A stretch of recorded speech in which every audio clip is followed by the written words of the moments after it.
What is up? Welcome into the Early Edge, powered by the almighty SportsLine. I am your host, Allan Bell, and we're going to have a fantastic show lined up for you today. But before we get into that, let's take a look at how we did yesterday, and pretty good. All right, side plays both come through. Calvin again nailed it. Just had an amazing season here breaking down the women's game with South Carolina winning the national championship. Prop stars come strong with the Van Fleet over 16.5 points. And M Squared, look at him, man. The dude just keeps coming, knocking down that NASCAR.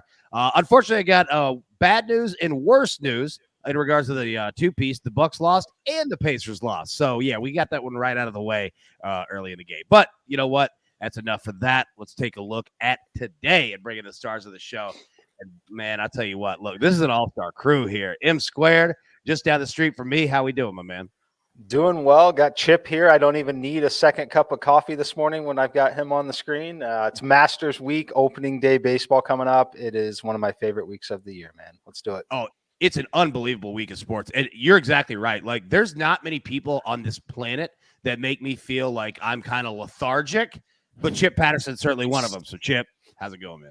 Good morning, AB. Good morning, gentlemen. Fired up because, we grind on college basketball, and it is, every single night, so many teams. But when you just narrow it down to this one game, and it's these two programs with all of their history, I woke up this morning with energy. I didn't even need the coffee to already be thinking about Kansas and North Carolina. So very excited to talk about it with you all. Yeah, I definitely am too, right? And look, no better person than Zack Attack, man. Look, this is like your big holiday of the year, right? How we doing? I'm doing great. Good morning, guys. I'm looking forward to this. North Carolina again in the final. It's unbelievable. Third time in 6 years. Unbelievable to say that stat. It really is, right? And especially, when you go through a coaching change in the middle of it, and the results keep coming. It's strong. It just goes to show how strong that program is. And then, last but certainly not least, the maestro. How's it going, dude? Great. Good morning, everyone. A special good morning to anyone up in Ontario, Toronto. Great day for you guys. You have now, I believe, 8 or 10 books already operating legally today on the launch. They're talking about 30 books. It's so great to have that many out. So congrats to you guys. Shopping. Yeah, absolutely. All right, now let's get into the storylines that affect the betting lines for today. And Maestro, I want to stay right here with you because you always have everything at SportsLine, everything, neat package, but you're always delivering more. And you got a nice little women's hoops update for us. Break that down. What are we seeing? Yeah, no, it was great having Calvin and his partner behind the scenes, Aaron Barzilai, who was director of basketball analytics at the 76ers. I just like saying that every time I can. But they did a great job for us in the tournament. They went 7-3. They cashed South Carolina, as everyone knows, and they're going to be staying on for us for WNBA. Last season, 58% against the spread, 56% on totals. That season starts May 6th, so looking forward to having those guys back with us real soon. Yeah, absolutely. They've done a phenomenal job. We saw what Calvin did all the way throughout the women's tournament on this show. Just incredible what they do. Very, very intelligent. All right, M Squared, coming over to you. So taking a look at tonight's game, getting inside the numbers, getting inside the way that these teams play, you got to look at Kansas's insane offensive performance against Villanova. What are you seeing? How does that affect tonight's game? Yeah, what I want to talk about here is I almost chalked this performance from KU in that last game up to a little bit of an outlier performance, right? They obviously made a ton of threes, but when you look at points per possession, they scored almost 1.4 points per possession, the most Villanova's allowed in over 5 years. It's the most, and they played at such a slow pace, right? They didn't score any fast break points in that game. Kansas scored 0 fast break points, still put up that many points in so few of possessions. One of the slowest games Kansas has played in 5+ years as well. Something to keep in mind here against this Carolina team, if they don't have that kind of shooting success, it could be in for a lot more of a different game here. I can't speak this morning at all. But what I want to talk about here, you look at some of the expected numbers. That game was very, very tight. It was not expected to be a blowout in any way based on the shots that were taken. We'll see if they can replicate that success at all tonight. Yeah, you're exactly right. And it's fascinating, looking at this Kansas team, right? Because through their 5 games in the NCAA tournament, they have a 16.2 points per game, differential against their opponents. However, that's blown up by their first game against Texas Southern. I think that's who Correct. It was. Yeah, right. And Mike, like you're correct, because they almost had a perfect offensive game, against Villanova, and Villanova was in the game, right? So I'm with you. Like I'm fascinated to see what Kansas that we get tonight, because you're exactly right there. All right, Chip, coming over to you. All right, so you got another look at Kansas, but in terms of, man, under Bill Self, title contenders, look, you could say it better than me. What do you got? Well, I just think it's remarkable how often, since winning that national championship in 2008, that Bill Self has arrived to the NCAA tournament with what I would consider a title contender. And what is a title contender? How about in 7 of the last 13 tournaments that we've had, Kansas, a 1 seed? You walk in on Selection Sunday, you are expected to be one of the teams that's playing for it all. How about in 6 of the last 13 tournaments, Kansas is all the way in the Elite 8, just a couple wins from cutting down those nets. 6 of those Elite 8 trips have led to 3 Final Four trips, including a runner-up finish to Kentucky in New Orleans back in 2012. And I just keep looking at how consistent this Kansas program has been under Bill Self since that title. And I'm like, man, these Jayhawks just might be due. We don't have the kind of surefire NBA lottery talent that we've seen from some of these Kansas teams that have gotten those 1 seeds in the NCAA tournament, but we've got a team that's old, 4 seniors in the 7-man rotation. We've got a group that's experienced, playing with confidence. And look, that was absolutely an anomaly performance from the Jayhawks offensively against Villanova. But it was also the kind of performance that had me think, like, I don't know if anybody's going to beat Kansas. This really just might be the moment where, after so much frustration, where Kansas fans are like, man, why do we keep losing in the Elite 8? Why can't we win another national championship when we've got all these Big 12 titles? Kansas just might be due. And so that's what I've got my eye on going into tonight. I like it, and that's why I wanted to have yours and then go straight to Zack Attack here, because you got to look on North Carolina's side. Break that down. What do you got? Yeah, Hubert Davis. I know it's his first year as coach for North Carolina, but he's been there. Roy Williams had him ready to go. He's his main assistant coach for 10 years. So he has the experience of all those title runs. We just mentioned 3rd time in 6 years. He was part of those staffs as an assistant, and this year, obviously, first as coach. But it is so hard to beat a conference opponent in March Madness, especially in the Final Four. I think Hubert Davis is going to lean back on in 2016 when they beat Syracuse. And then in the title game, 48 hours later, they lost to Villanova. They played poor defensively, let Villanova shoot 58% from the field. So I think he's going to lean on that a little bit. They need to not lose those 50-50 balls like they did against Villanova in 2016. And obviously they need to be overcome beating Duke just 48 hours ago in what was probably one of the most watched Final Four games ever. Yeah, that was an incredible game. I cannot wait for tonight. Like this could go in so many different ways, and it's going to be a fantastic basketball game. Man, I am fired up. All right, let's get into our plays for today. And if you're not a SportsLine member already, as Coach says, what are you doing? All right, like right now is the perfect time. If you use promo code EARLY, EARLY, you get 30 days for free. And understand what you're going to get. All the simulations for tonight, everything that you need there. What Maestro just broke down in terms of the WNBA and that coming, you're going to get the Masters, you're going to get NASCAR, you're going to get F1, and we could keep going, right? Like we've got international soccer, we've got MLS soccer, you name it. Use promo code EARLY, EARLY, for 30 days for free. All right, we're going to go to Serie A today, AC Milan versus Bologna. It is at 2:45 p.m. Eastern today, and the play is going to be AC Milan to keep a clean sheet priced at -109. And this is courtesy of our man, Brant Sutton. Love getting his name on the show. Love Brant. He's fantastic. Very sharp at what he does. Look, Bologna has been struggling on offense. They failed to score a goal its last 3 league games. 270 minutes of scoreless soccer. We expect that to continue today. So take AC Milan to keep a clean sheet. All right, let's get into our plays from the experts here. And you know what? M Squared, obviously, this is your spot right in the number 1 area. We're going to come over to you for it. And you know what? I can't do it like Coach. I'm not going to attempt to. It's a game day, so we'll leave his copyrighted material with him. But M Squared, you know the drill, son. Give it to me. All right. Well, I just talked about Kansas maybe not being able to repeat that performance. However, I am taking Kansas here in this game on the halftime, full-time line at +100. You can find it at even money to +110 in the market.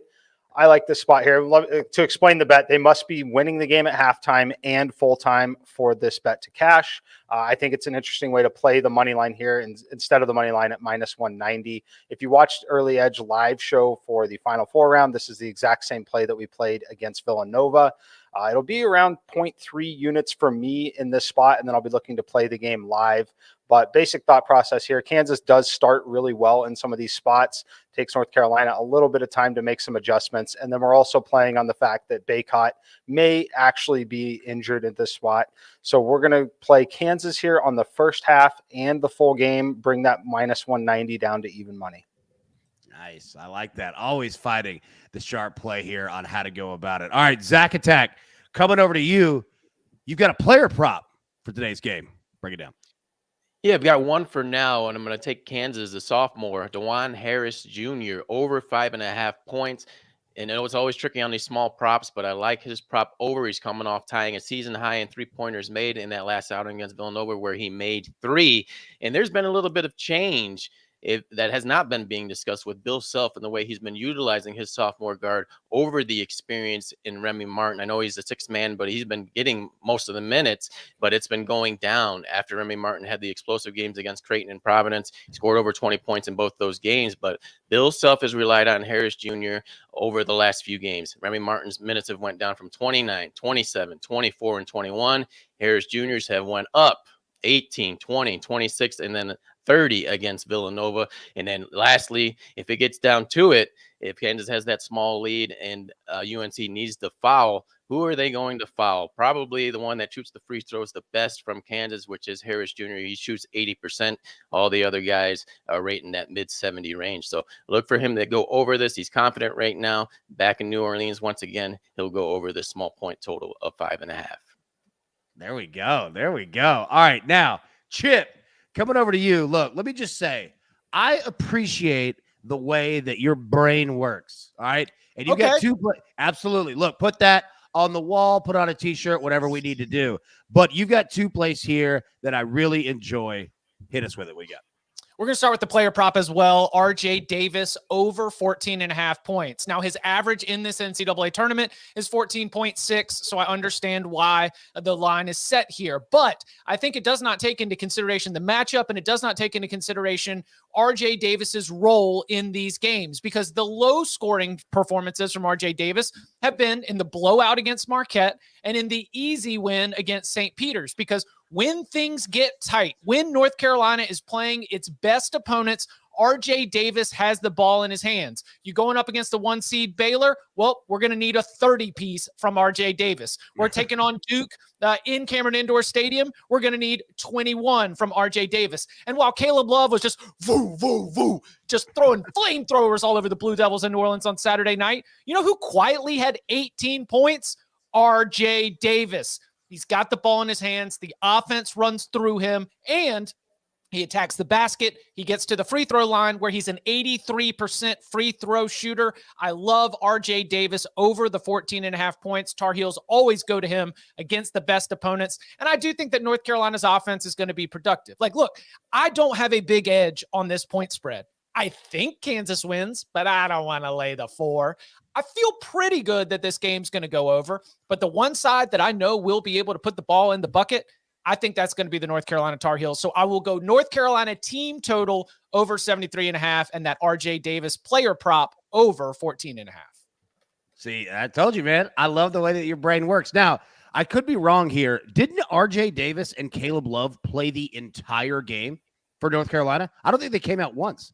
I know Caleb Love's one of them. Like, they had 2 players that didn't come out of the game. In the semifinals or in the first game against it? RJ Davis was out for a little bit. He finished with 36 minutes. I mean, it's all but 4.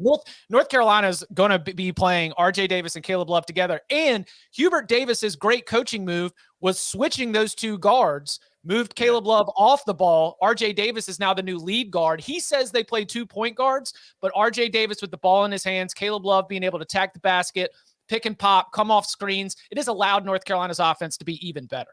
It's unbelievable. Like, I know that they had 2 players that did not come out, but like all of them, you know, kind of their starting run, like they are Iron Men, dude. Like they put up. They're called the Iron 5.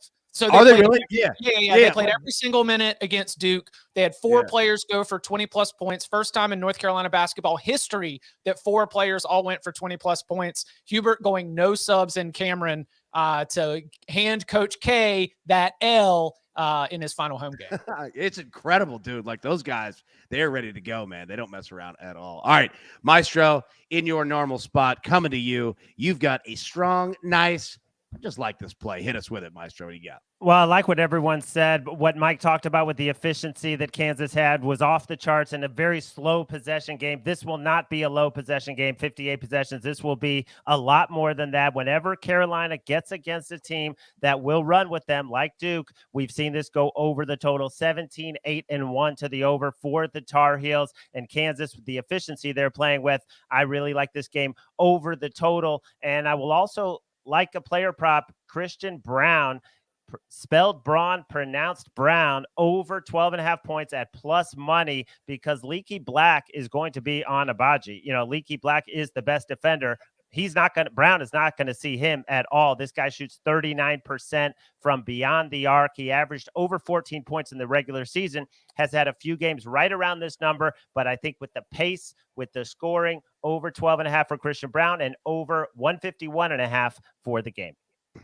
Lovely. Love it, man. All right, everybody grab your paper, grab your pencil, take a look at the recap here. And you know, it's going to be glorious when the jeweler is on it, man. All right, so Maestro on Kansas, North Carolina, over 152. Christian Brown, over 12.5 points, plus 105. M squared, all right, the half full, plus 100.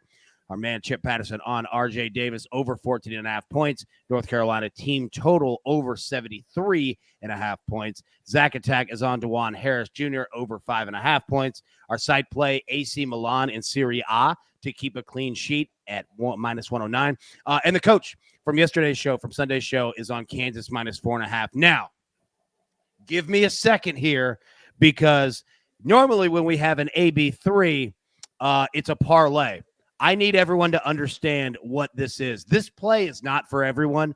You have to be willing to risk 3 different plays, but you're going to build yourself some range here. And let me explain exactly what it is, okay? So we're going to take a 3-way winning margin play. All right, we're going to take Kansas by 1.5, Kansas at plus 325, Kansas by 6 to 10 at plus 333, and North Carolina by 1 to 5 at plus 400. So essentially now, all right, what we have, a 15-point window for a close game. Bingo. We have 15-point windows on both sides. We have North Carolina, all right, essentially from plus 10 to minus 5. All right, we've got Kansas from plus 5 to minus 10, and an average odds of plus 153. Okay, so understand, again, this play is not for everybody. If you want to sit it out, totally understand. But if you want some range, some insurance here, but you're willing to risk a little bit tonight and have a fun sweat, this is the one for you. So, yeah, that's how we're going to go it for today. All right. Now, last thing that we'll say, again, watch party 1 hour before tip tonight, 8:20 Eastern. Coach, the crew, jeweler, they'll all be there breaking it down. Also, it's Masters Week, a week unlike any other is finally here. All right, returns to Augusta National, where Hideki Matsuyama will defend his green jacket.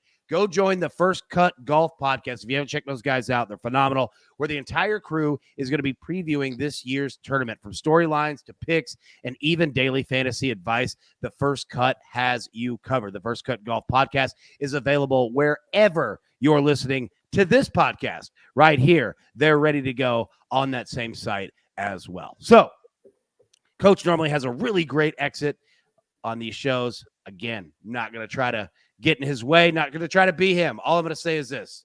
Good luck, everyone. Let's hit these bets, and we'll see you tonight, 8:20 Eastern. Have a good day.